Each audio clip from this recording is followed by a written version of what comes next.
Gawe senenge wong akeh. Swarga. Contone Mas Akbar. Ndalang nyenengne wong akeh iki mesti mlebu swarga. Sinden yoga gawe senenge wong akeh mesti mlebu swarga. Apa wae gawe senenge wong akeh mesti mlebu swarga. Kuwi rumus. Rungokno kupingmu. Rumus Mas TB. Dadi apa wae gawe senenge wong akeh mesti Swarga. Swarga. Rumus itu. Kowe krungu malaikat lambemu ditapuk ra iso balik kowe. Kok iso ki lho? Kok senengane gawe peraturan dhewe. Lah iki fakta lho. Fakta. Iki dalil lho. Valid lho ki dalile. Sahih iki. Dalil akli maupun nakli. Heeh. Wah, kuwi lho. Rungokno kupingmu. Kuwi lho, dalan lili-lili ngono iki sing apal Nyenenge kae. wong akeh mesti mlebu swarga. Ya durung karuan to, Mas. Kok iso durung karuan? Durung karuan wong nyenengke wong akeh iki mesti mlebu swarga durung karuan. Kok iso? Sampeyan ngerti cah wedok sing nggone guyangan. Lho. Kok iso tekan guyangan? Lah kuwi kan gawe senenge wong lanang akeh. Gek murah 200.000 rong dina ora wengi sak pijete. Wis, jajal kowe mlebu swarga apa ora kuwi? Lah kowe mbok padakne kono, kowe aja dolan turut kono. Kae ngono nggone wong nakal. Guyangan nggone wong nakal-nakal. Lho iya kuwi. Kono nggone wong gaul, wong grapyak. Lho. Kono kok nggone wong ramah. Kok iso kae nggone wong wedok nakal-nakal, aja dolan rono kowe. Aku lagi lewat di sapa? Piye? Mas, Tanjung Perak kapale kobong. Piye? Monggo pinarak kamare kosong. Bales to. Tak balesi to. Piye? Tuku duku katutan rokok. Apa kuwi? Mangke kula mriku kalih Pak Mubarok. Lambemu lho. Asmane Mubarok barokah iso sobat turut guyangan iki rumangsamu. Sapa ngerti golek jenang? Golek jenang terus mlebu metu. Rumangsamu Kono kok iku gone wong ramah, oso gone wong nakal ya kae. sing tengah iku ramah kabeh Mas ning kono kuwi. Kok iso? Lah sing pojok, kae gone pojok buyangan kuwi. Heh. Aja rono. Nyapa? Angker, wingit. Kok iso? Kula nate liwat kula diwedeni kuntilanak. Nek medeni piye, Mas? Lah kok aku liwat ke pojokan. Dideni kuntilanak. Heeh, ning pojokan kuwi, Mas. Heh. Nek guyangan ya piye? Heeh, ning guyangan terus, nang pojok lah kok diwedeni swara cah wedok. Piye?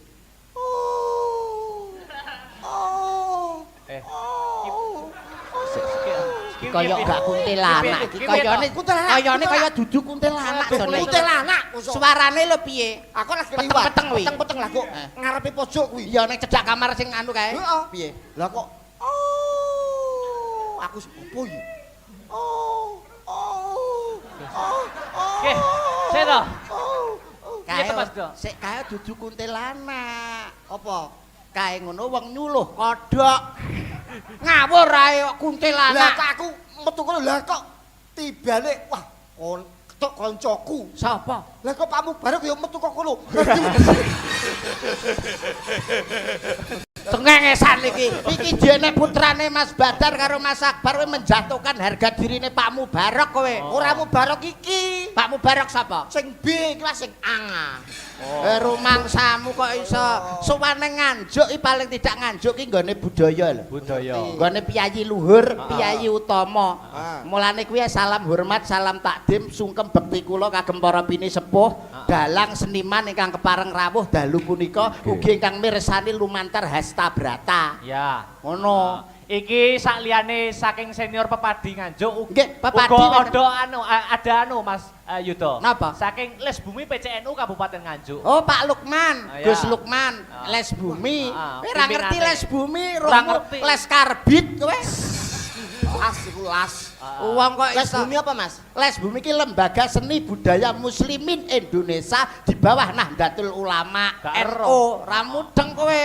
Wong agamamu reyok. Kowe kok kenya agamaku kowe? Lah, Omahmu ngawi kok sombong. Lah Mas omahku ngawi omahmu ndi? Tuban, Mas, Bumi Wali. Tuban.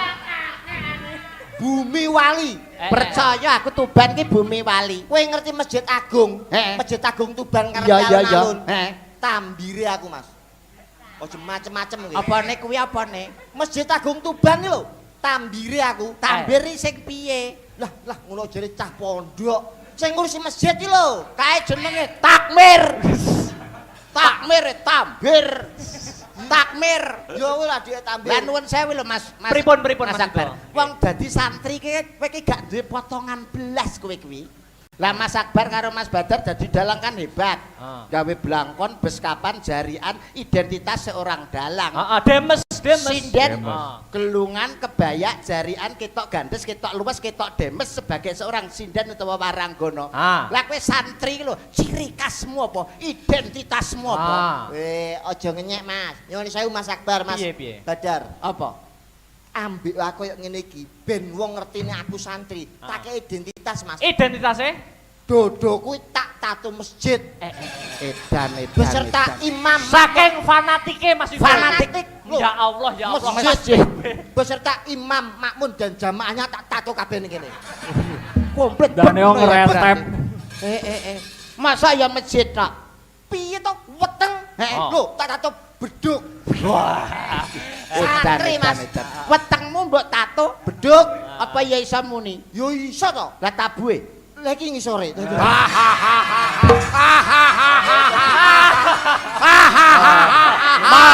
Masuk. Tabur ditato mereka kok takone. Tabuh mbutel koke. Mulane kenapa kok Tuban kuwi diarani Bumi Wali? Wis pas. Kok iso? Mergo Tuban kuwi plat nomere kuwi S. Plat nomere Tuban S kok iso S? Mergo ning kono iku ana makame Sunan. Mulane plat nomere S. Sunan Bonang dimakamno ning kono. Iya. Sunandar, Sunandir, Sunanto. Alah iki lho apa kok iso? Sunandir. Nek Tuban Plate S sebab ning kono ana makame Sunan. Lah Surabaya kok L. Mergo ning kono ku cedhak laut. Tanjung Perak tepi laut. Manggone ning Surabaya. Mulane plat nomere L. Lah Nganjuk kok AG. Mergo ning kono ada guyangan. Ngono lho. Jadi nek ora ana guyangan gak mungkin plate AG. Oh, dadi AG kuwi saka tembung Ada guyangan. Lah Jakarta kok B. Mergo ning kono daerah banjir. Oh iya. Sering banjir, mulane ngarep dikei B. Lah saiki Ponorogo kok AE. Lah kono kan daerah Warok, Mas. Reok. Lah Riok kok AE. Lho, reok nek senggak iku piye? Piye? AE. Ora tau kok BC Ora tahu ya. Oh iya. Sejarah kuwi ngono mulane sampean dadi wong Islam ku nyuwun sewu agamane sampean apa? Loh, Islam, Dek. Islam. Mas Badar. Mas Islam. jenenge wis Badarudin, iya Islam to kok. Badar iso badar rutin. Mboten Nadrudin nggih. Ora kuwi. Mas Yudo. Agamamu? Muhammad Yudo Ali bin Sokep. Oh. Lho, Sokep aku jenengku. Mas Yudo iki les bumi ngawi. Les bumi. Aku les bumi Nganjuk jelas Iya. Islam. Islam. Aku ning omah celuanku Pak Sokep. Ngono kok. Piye tok kowe iki? Piye? Kok nekoni Islam apa? Piye? Dagelan lo jenenge Sokep. Ora mungkin. Dagelan lo jenenge Sokep lho. Maksudnya nek pas ning ngisor panggung Agamane apa, Mas? Islam Sing mbok sembah sapa? Gusti Allah Subhanahu wa taala Tuhan yang Maha Esa, Maha Rahman, Maha Rahim, Maha Pangapura dan Maha segala Maha. Ya. Percaya bahwa Gusti Allah iku ana ya? Ya percaya toh? Saiki- Iman, orang beriman harus percaya. Ana aku tak takon. Oke, Sitok wae pertanyaanku. siap. Gusti Allah kuwi manggone ning ndi? Ya Allah. Ya Allah, ngene iki lho. Nguyai segoro nglabur langit Sing tanpa kok para kiai. Para kiai sing para tarawuh. kiai alim ulama para Alim santri. ulama. Pertanyaanmu cetek. Cetek pertanyaanmu. Tek. Kok iso cethek aku mung takon. Jawaban dhisik Mas Yudo. Sing mbok sembah sapa? Gusti Allah, Percaya ana Gusti Allah? percaya ta wong beriman kok. Tak takoni. Gusti Allah kuwi manggone ning ndi? Ngece. Deder ilmuku. Les bumi ngawi. Les Dik. bumi terima mbok padane Gusti Allah manggone nang ndi? Qalbu mukmin Baitullah. Di dalam hati yang suci di situ tempatnya Allah. Ati kang resik, ati kang suci, atine wong mukmin kuwi panggonane Gusti Allah. Bungokno. Lho aku. Pucuk jelas bener. Nggih, harga diriku jatuh nek nganti gawe sen jawab. Sokep nek ngomong.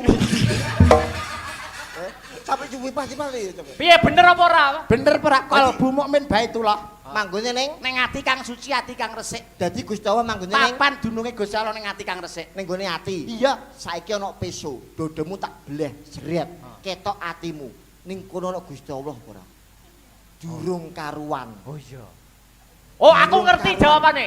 Ngerti. Napa, Mas? Pertanyaannya apa mau? Gusti Allah manggone ning ndi? Ana dalil liyane. Nggih. Ar-Rahman ala arsis tawa. Gusti Allah ki ning langit sapitu. Lah, Sidratul Muntaha, Lah, langit sapitu. langit sapitu. Kemeruh sampean. Loh, iki dalil. Loh, Sampe dalil. kok ngerti kok ngomong langit sapi itu. Quran sunnah. Lah betul. Sik to sampean sap siji rong tau rono kok ngomong sapi itu. Wong ning sap siji rong tau lho. Sik, aja ngate kalah, Mas. Heeh. Gusti Allah ki manggone cedhak karo urat nadi. Nah, Kuwi iki lho, bener. Gusti Allah, rungokno kupingmu. B, telek bebek. Kowe menjatuhkan harga diri kowe. Sik, Gusti Allah panggone ning Dekat dengan urat nadi. saiki ngomong urat nadimu kena peso sriat. Dadi Gusti Allah melok mati lho. Ilmumu iku gak mencantumkan identitasmu, Kip, Sokip. Sik. Aja kalah. Sampeyan iso gelar Kudu iso nggulung, Iso buka kudu iso nutup. kediri kutane. Sing dadi bukti lan nyatane. Kebo sapi sing digugu. Keluwane Nek menungso entute. omongane ya omongane. Ngomong karo kentut. Saiki ada pertanyaan Pasti ada jawaban. tidak menyinggung Perasaan orang lain. siap Gusti Allah manggone ning ndi. Iki mumpung di live streaming. Jadi ini bukan penistaan agama, orang lecehno agama. Betul. Jawaban, Iki jawaban. ilmu tambahan gawe santri-santri sing iki anyar tapi anyar. masuk logika ya. Masuk logika. piye, Boten piye? pelecehan. Piye? Dalil nakli dan aklinya mencukupi ya. Betul. Iya, Iki iya. aku lagi ngerti saka maratuwaku. Ya ampun maratuwamu. Lak ngomongi kowe. Nek Gusti Allah manggone ning ndi ku diomongi maratuwaku. Maratuwa nggo literasi lho. Ngerti pengen ngerti ora? Ning Gusti ndi? Allah manggone ning ndi? Gusti Allah manggone ning ndi? Ning dhuwur lemari. Lho, ya ampun. Ngene iki jenenge kan mengada-ada Mas. Piye kowe? Mengada-ada. Gusti Allah Ngene. manggone ning dhuwur lemari. Ngono Kok iso. iso ki lho. Kok iso jelas tidak nyambung Mas Tebe. Ini lho Mas, wingi maratuwaku arep budal kenduren bancaan slametan. Heeh. Kuwi kan nggih busana koko. Heeh. Goleki kopiah ora eneng. Heeh. Digoleki ning ngene kamar tidur. Wah, ora eneng. Ruang tamu. Ruang tamu Ora ora eneng. eneng. Ning pawon Ora enek. Ora eneng. Lah kok ngingeti lemari. Heeh. Ya Allah, tibane manggone ning kene. Kuwi lho Mas. Sik to. Mulon nek salate Ya, do mati angel po iki. lemari mulane. Iki penjelasannya angel lho, iki dicernasik balenono to. Baleni, Gusti Allah- baleni. Gusti Allah manggone ning ndi? Ning dhuwur lemari. Kuwi jarene sapa? Maratuwaku Kok iso? wingi maratuwaku kan arep budal slametan. Kendurenan. Kenduren kan nggih busana muslim. Heeh. Goleki kopiah ra eneng, songkoke ra eneng. Heeh. Bareng golek ning gone kamar tidur. Ora eneng. Ora eneng. Pawon Ora eneng. Ruang tamu Ora eneng. Kan bingung. Bingung. Lah kok ngingeti lemari. Heeh. Ya Allah, tibane manggone ning kene. Lah aku krungu. Dadi Gusti Allah kuwi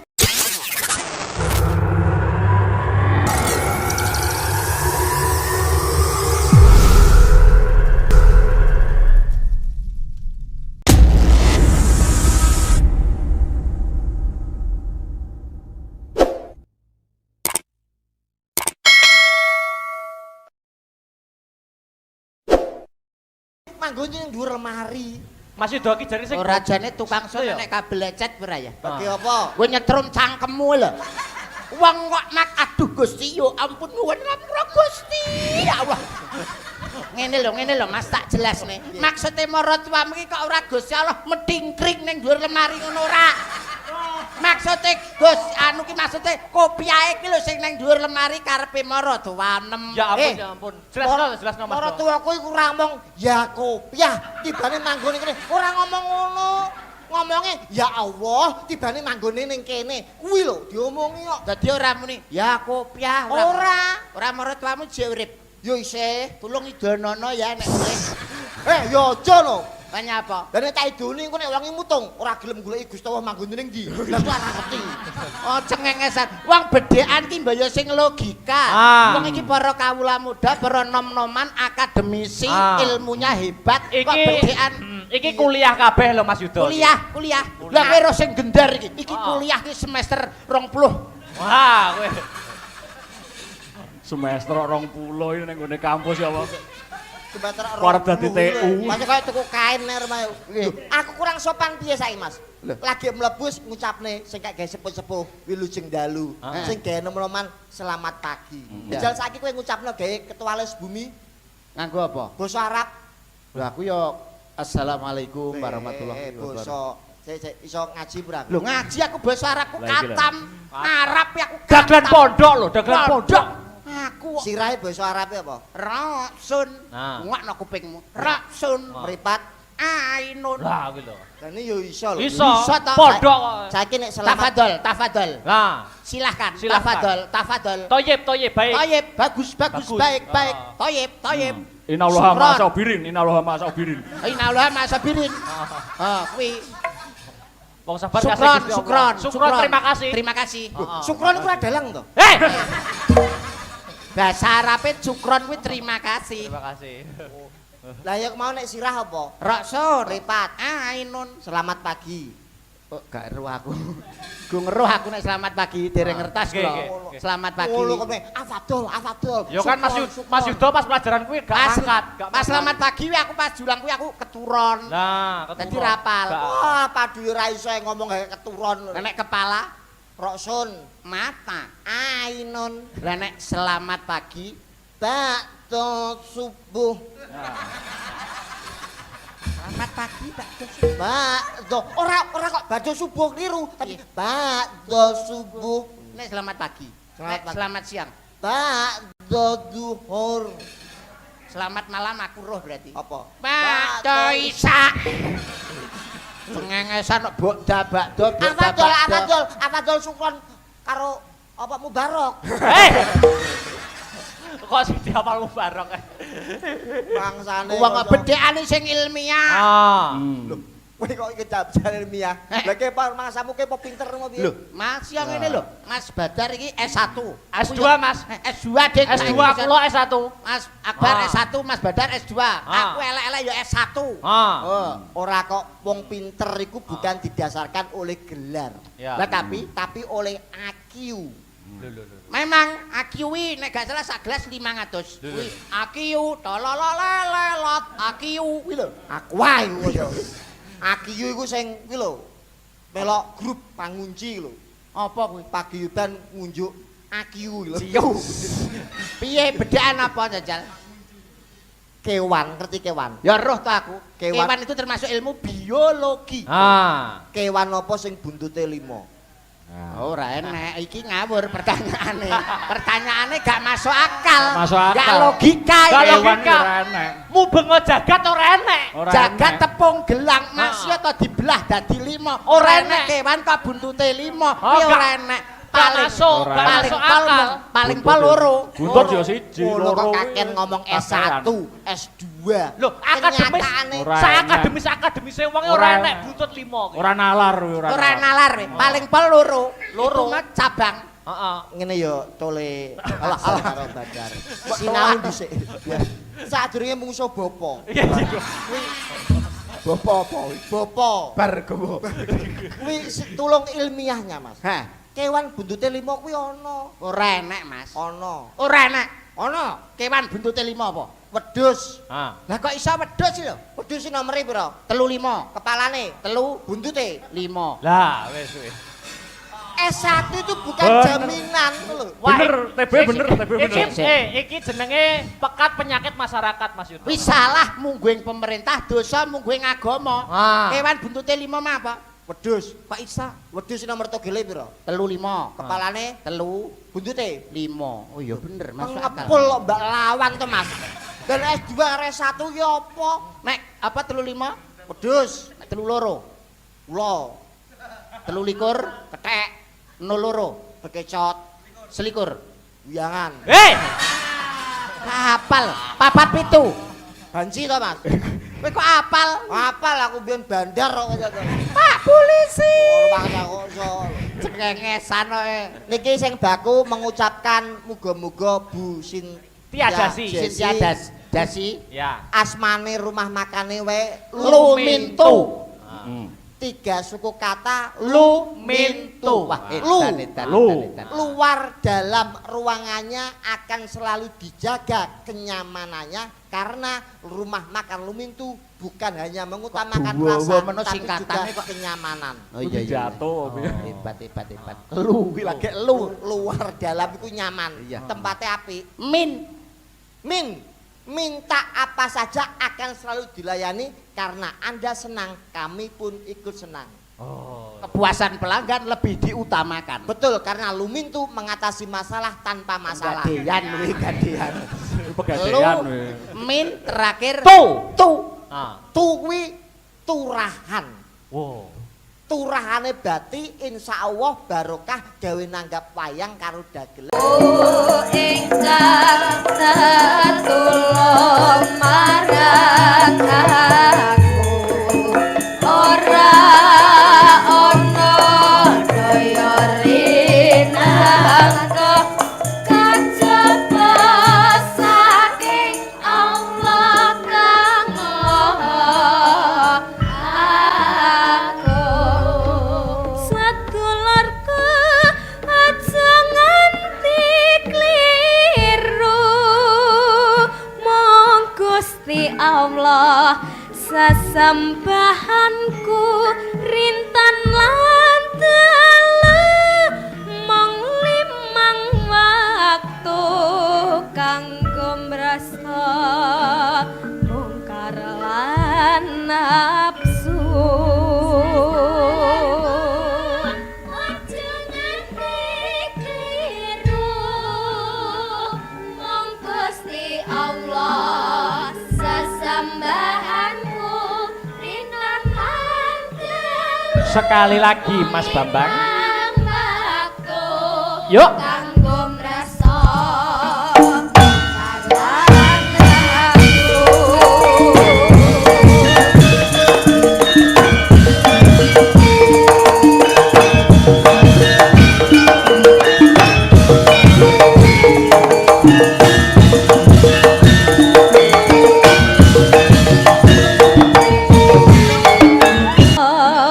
mungkar lan nafsu aja nganti kliru mong Gusti Allah sesembahanku rintan lan dalu mong limang waktu kanggo mrasta mungkar lan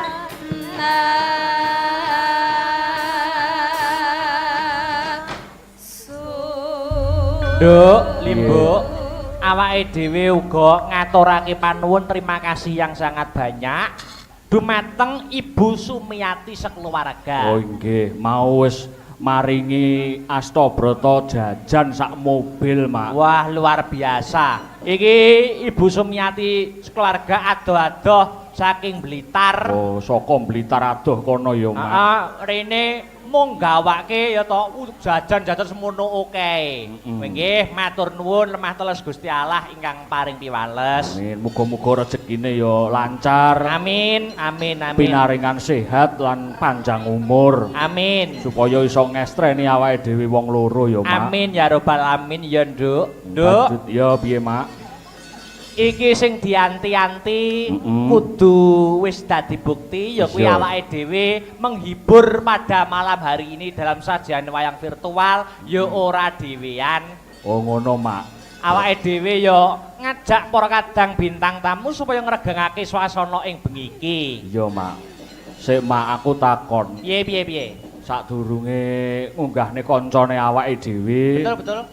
Iki kok cangik limbukan, mongko virtuali jarang cangik limbukan. Iki engko apa sewengi, Mak? Lho, gumantung sing nanggap. Heeh. Sewengi ora sewengi permintaane Bu Siti Jesi sing penting ana limbukan lan goro-gorone. Wah, cocok kuwi.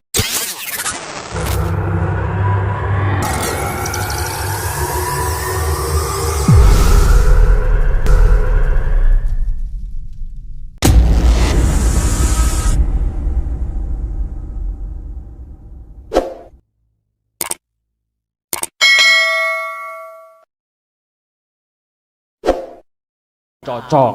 Wis pokoke sewengi ora sewengi sembarang ning penting ana limbukan karo goro-gorone. Nek iso bar gara-gara tancep koyon. Setuju ora? Setuju ndiase. Iki ketoke bar cangik ya to terus metu petrokno apik. Apik engko. Yo monggo, Mak, piye kono? Ah, iki Mas Yuda Bakia. Oh iya, Kang monggo. Mijil saka Ngawi. Heeh. Lan Mas Andi TB Kang Oke. Mijil saka Tuban. Oke, ya. Kon menghibur masyarakat ning kene. Ya. Sing lumantar rawuh langsung dan lumantar YouTube Asta Brata media. Oke. Ya. Ayo wayang minangka dadi kabudayan uga siar agama Islam. Heeh. Monggo Mas Yuda kula aturi minggah wonten ing pepanggungan ya ta. NKRI harga mati, sholawat sampai mati, tobat sebelum mati. Monggo. Monggo Mas Yuda. Ayo musiknya Ya diiringi apa ngono lho. Mas Tris. Oh. Wah.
uripmu selamat dunia akhiratmu.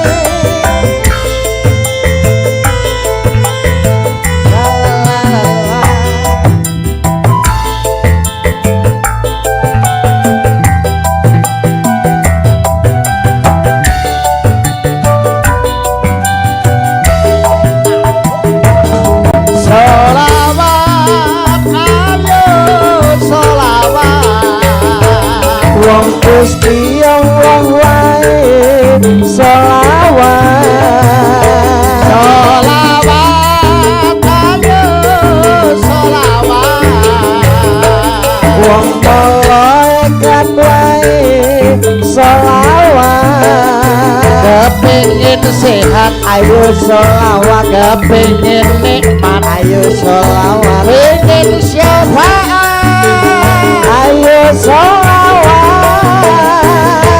Selawat, ayo selawat. Wong Gusti wong wae selawat. Selawat, ayo selawat. Wong malaikat wae selawat. NKRI harga mati selawat sampai mati. Bertaubat sebelum mati.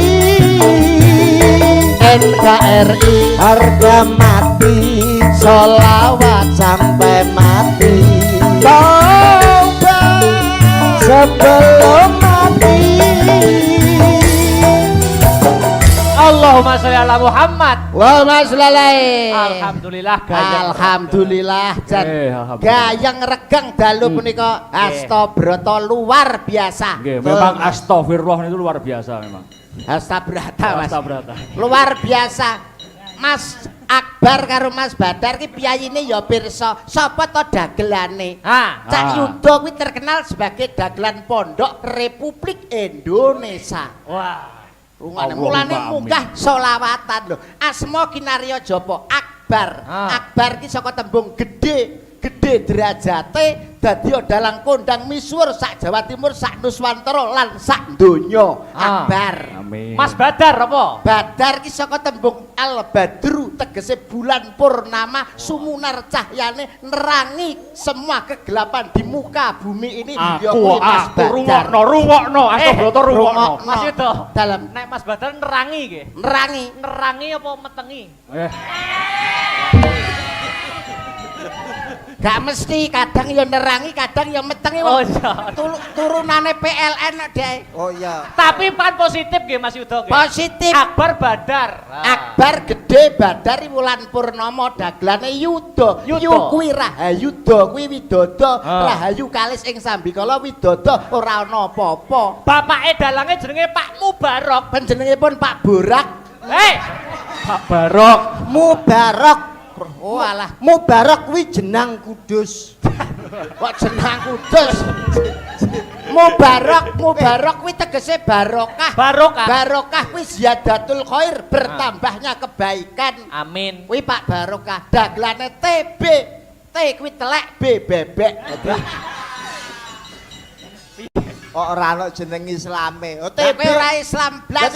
Yuda Prasetyo. Umpama dadi dalang hebat Ki Dalang Yuda Prasetyo. Ki Dalang Akbar Siswa Carita lho. Enak. Ki Badar Lebda Irama lho. Enak. Lah kowe apa? TB sapa kowe? Ki TB Sepiarto. Tapi ora, mulane ra tau entuk job wong Sepiarto. Sepiarto mergo corona ngono to. Penting kan gurune ngono lho. Ya ora sembarang kok iso luar biasa. Luar biasa. Tahun baru pada 2022 ini betul beda dengan 2021. Bedane Mas Yudo. Biasanya nek tahun baru mesti udan. Mesti Jawa, mesti banjir betul. Dan lain sebagainya. Tapi malam hari ini terang benderang, berarti Gusti Allah ngridhoi Kanjeng Nabi syafaat Rasulullah sallallahu alaihi wasallam. Amin. Awake dhewe iki dungaren tahun baru wingi kok ya ora udan. Lho, ora udan. Aku nek perkara udan iki jane ra piye-piye Mas. Ning siji jalukanku. Apa? Aja nganti ana bledek apa gluduk, petir. Kok iso karo bledek karo gluduk kok kowe trauma sebabnya apa? Trauma waktu aku dilahirke mbokku ana ing alam Marco Polo kuwi. Marcapada, ora Marco Polo. Dunia Marcapada. Nah, pas aku ana nggone weteng Nawa Candra Dasamuka Dasari Nawa Candra sedasa ari. Dasamuka ya Dasari. Sangang wulan 10 desa kuwi ning 10 dina. Kleru terus kowe nek ping 6 tanggapan ngene iki lho kok iso.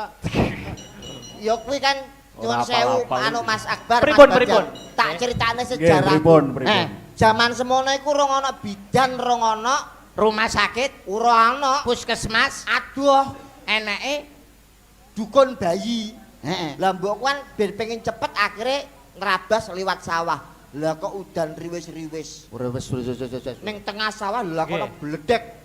Dahir. Heeh. Mbokku semaput pelek, aku metu separo. Serut. Aku ning kono karo tingak, tinguk, tingak. Jan koyo Dalam keadaan bayi ngono kuwi. tenang jan koyo nyambik kuwi aku kok. Tingak, tinguk, tingak. Tinguk. Lah kono bledek biyanter. Dahir. Kowe kaget mencolot metu paling. Ora. Aku wedi terus mlebu neh serut. Dadi genep bledek ping 10. Iku mbokku jahitan 200, Mas. Kok iso lho? Lah perkara mlebu metu. Cengengesan iki kisuwane nggone Pak Barok kok iso. Lah yo ning gone Pak Jenang Kudus iku. Iki kajate Mas Yudo Nggih. adalah persembahan disponsori oleh Ibu Sintia Jasi Ibu Sintia Jasi. yang punya rumah makan Lumintu. Wes pon tepang Hebat. kula. Loh. Yang punya rumah makan Lumintu Ibu Yamet Kudasi iku Pak. Ibu Sintia Jasi. Yamet Kudasi. Ibu Sintia Jasi kuwi sing pemilik rumah makan utawa depot Lumintu. Oh, rumah saku tuh Bu Yamet sing tok gone TikTok kuwi. Yamet Kudasi kuwi. Dudu iku. Mulane panjenengane ngenekne ngene iki tegese wujud rasa syukur. Lak ngoten to Mas Betul, Akbar? betul. Nggih, Loro. Rasa syukur la in sakartum la azidanakum wala in kafartum inna adzabi lasadid. Pucet, pas TB pucet. Pucet. Kupenge terus abang raine mingkup. Ah. Lho. Mesti aku angger maca Arab, dingkluk kowe. Sedekahul azim. Alah. Kok sedekahullah lho. Sapa gedhekke rasa syukur ditambah nikmate, sapa sing kufur ora gelem mensyukuri nikmate Gusti bakal nampa adab sing pedih. Wong syukur ki ora mung cukup diucapke tapi dincepne ning jerone ati, ditindakake kanthi pakarti. Lho, bengi iki contone wayang kulit. Sedekah rasa nyenengne wong akeh, sing gelem sedekah mesti mlebu swarga. Amin. Kok iso, Mas? Lho iya ta? Kulu makropin sodakotin gawe senenge wong akeh sodako. Sodako. Ngapa? Kaken jenang kuwi. Dadi wong niku nek Kakek gelem Jenang Kudus. sedekah kuwi mesti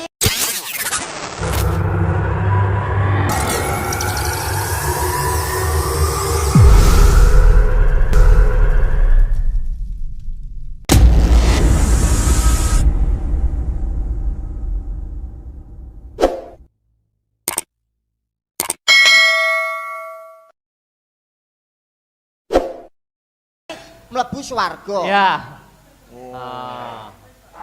Napa to, Mas? Lho jenenge wong ya ora ngerti lagi belajar agama nggih to. Iya, Mbak Cangi kali Mbak Limbu. Ya sapa ngerti nek aku sering ngrungokno awakmu ngene iki ceramah kan ya iso pinter pancen lain sar. Alah. Gawe senenge wong akeh swarga. Contone Mas Akbar. Ndalang nyenengne wong akeh iki mesti mlebu swarga. Sinden yoga gawe senenge wong akeh mesti mlebu swarga. Apa wae gawe senenge wong akeh mesti mlebu swarga.